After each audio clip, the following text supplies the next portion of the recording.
NTV time, जनता की बात जनता के साथ। प्रेस क्लब राव की नई कार्यकारिणी की घोषणा। अध्यक्ष मदन सवार, उपाध्यक्ष अनिल शर्मा, सचिव आशीष जखेड़कर, सह सचिव रामदांगी, कोषाध्यक्ष शेखर गौड़। प्रेस क्लब राव की वर्तमान कार्यकारिणी के 3 साल पूर्ण होने के पश्चात नवीन कार्यकारिणी के गठन के लिए मन मंदिर होटल में एक बैठक आयोजित की गई, जिसमें एक बार फिर पत्रकारों ने अध्यक्ष मदन सवार पर ही विश्वास जताया और उन्हें निर्विरोध अध्यक्ष चुन लिया गया। इसके अलावा कार्यकारिणी में उपाध्यक्ष अनिल शर्मा, सचिव आशीष जखेड़कर, सह सचिव राम स्वरूप दांगी, कोषाध्यक्ष शेखर गौड़ बनाए गए, जबकि सदस्य के रूप में प्रकाश सिसोदिया, गौरव शर्मा, प्रमोद पाटीदार, कमल वर्मा, विक्रम पटेल को चुना गया। इस अवसर पर नए अध्यक्ष मदन सवार ने कहा कि पिछले संगठन में उपलब्धियां भी खास रही, बड़े बड़े आयोजन किए गए, श्रेष्ठ काम करने वालों का प्रेस क्लब राव ने हौसला बढ़ाते हुए सम्मानित भी किया।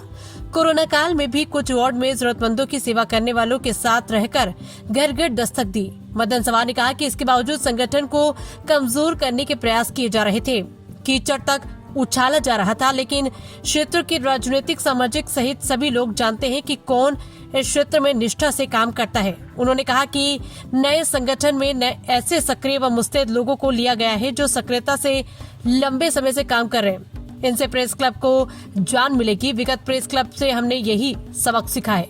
बाद में हम संगठन का विस्तार करेंगे। बहुत से लोग राव प्रेस क्लब में आने के लिए तैयार हैं। हम काम करने वालों की टीम बना रहे ताकि ज्वलंत मुद्दों पर भी प्रशासन को आईना दिखाया जा सके। ये काम हमारे साथी लंबे समय से भी कर रहे हैं। शीघ्र ही कार्यकारिणी का विस्तार किया जाकर वेटिंग में जो सदस्य उन्हें सदस्यता देकर लिया जाएगा। कोषाध्यक्ष शेखर गौड़ ने कहा कि गत कार्यकारिणी थी, उसमें निष्क्रिय सदस्य भी थे। जिस प्रकार तेजस्वी व सक्रिय प्रेस क्लब होना चाहिए था, वो नहीं था। राव में बहुत से काम किए जा सकते थे। जनहितैषी कामों को प्राथमिकता दी जाएगी। वरिष्ठ पत्रकार अनिल शर्मा ने कहा कि पिछला संगठन था, उसे भंग कर दिया गया। नए संगठन के साथी पत्रकार समस्याओं को और मंथन के बाद प्रमुखता से उठाएंगे। इस संगठन से हमें बहुत आशाएं हैं, जो इन आशाओं पर खरा उतरेगा, ऐसी शुभकामनाएं देता हूं।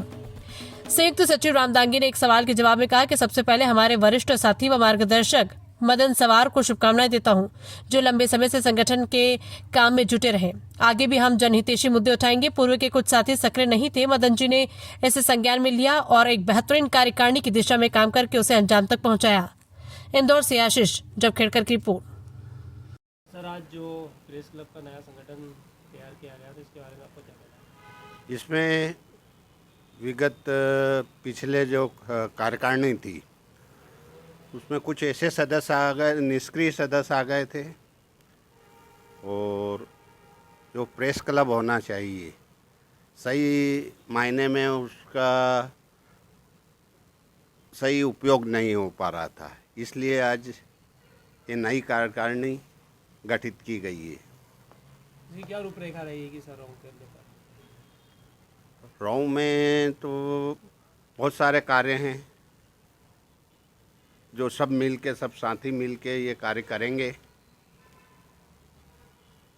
जन उद्देश्य के बहुत सारे कार्य हैं, वो नया प्रेस क्लब करेगा। आपका नाम बताइए। शेखर गौड़। सर, आज राव में प्रेस क्लब की ओपनिंग हुई है, तो इसमें बारे में आपको क्या कहना है?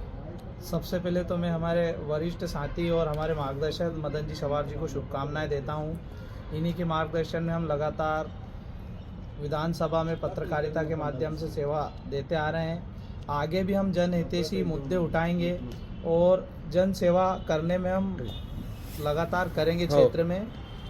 पहले पूर्व में जो गठित था संगठन, उसमें कुछ निष्क्रिय साथी थे और वो ध्यान नहीं दे पा रहे थे। मदन जी ने इसको संज्ञान में लेके पुनः गठित करा और सभी साथियों की सहमति से ये समिति बनी। आप सभी साथियों को ढेर सारी शुभकामनाएं, मंगल में शुभकामनाएं। आप सब जनहितैषी मुद्दे उठाते रहेंगे, ये शुभकामना। राम दांगी। सर, बताएं, आज जो राव के अंदर प्रेस क्लब का संगठन हुआ है, तो इसके विषय में क्या और किस तरह से ये संगठन चलाएगा? राव क्षेत्र ही नहीं, पूरी विधानसभा को हमारे साथी पत्रकार कवरेज करते हैं और एक मजबूत प्रेस क्लब की सख्त ज़रूरत हो गई थी, क्योंकि हमारा जो पुराना संगठन चल रहा था उसमें कुछ ऐसे लोग प्रेस क्लब को बदनाम करने में लगे हुए थे और कमज़ोर करने में लगे हुए थे, लेकिन इस क्षेत्र के सक्रिय साथियों को लेकर एक नया संगठन पुनर्गठित किया गया है। जो साथी हमारे बहुत ही काफ़ी मजबूत हैं, जो हर दिन सक्रियता से खबरें परोसते हैं और इनकी उपस्थिति से प्रेस क्लब को काफ़ी जान मिलेगी और नई ऊंचाइयां प्राप्त करेगा।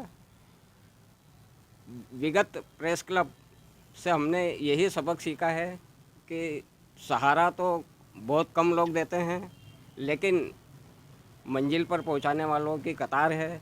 हमारे पास और भी बहुत से नाम हैं। हम इस संगठन का विस्तार करेंगे और जनहित के मुद्दों को लेकर भी शिविर आयोजित करेंगे और संगठन को साथियों की समस्याओं के लिए भी पूरी ताकत के साथ लड़ेंगे। आपका नाम बताइए। मदन सवार। राऊ क्षेत्र ही नहीं, पूरी विधानसभा को हमारे साथी पत्रकार कवरेज करते हैं और एक मजबूत प्रेस क्लब की सख्त ज़रूरत हो गई थी, क्योंकि हमारा जो पुराना संगठन चल रहा था उसमें कुछ ऐसे लोग प्रेस क्लब को बदनाम करने में लगे हुए थे और कमज़ोर करने में लगे हुए थे, लेकिन इस क्षेत्र के सक्रिय साथियों को लेकर एक नया संगठन पुनर्गठित किया गया है। जो साथी हमारे बहुत ही काफ़ी मजबूत हैं, जो हर दिन सक्रियता से खबरें परोसते हैं और इनकी उपस्थिति से प्रेस क्लब को काफ़ी जान मिलेगी और नई ऊंचाइयां प्राप्त करेगा। विगत प्रेस क्लब से हमने यही सबक सीखा है कि सहारा तो बहुत कम लोग देते हैं, लेकिन मंजिल पर पहुंचाने वालों की कतार है। हमारे पास और भी बहुत से नाम हैं।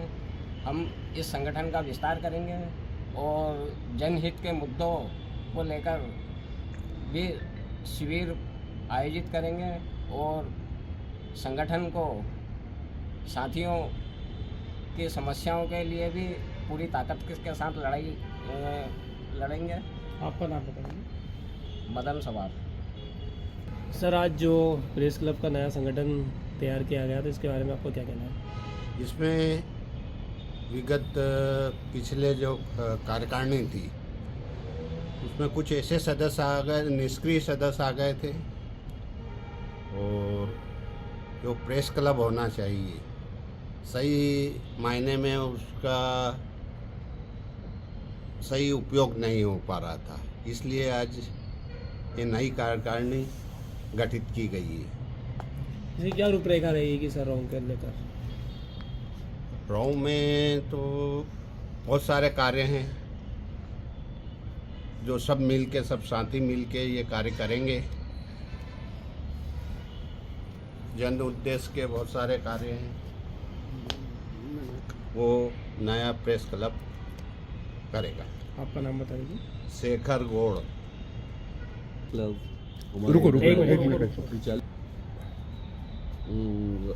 आज हमने एक मिनट दादा, आप इधर आओ। पास में आओ। अरे वो जमा रहे ना, एक मिनट ये थोड़ा सा ऊपर है। वो बोलेंगे, वो सवाल पूछेंगे, फिर आपको बोलेंगे।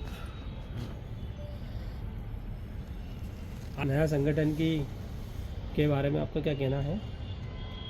आज हमने राऊ प्रेस क्लब का नया गठन किया गया है।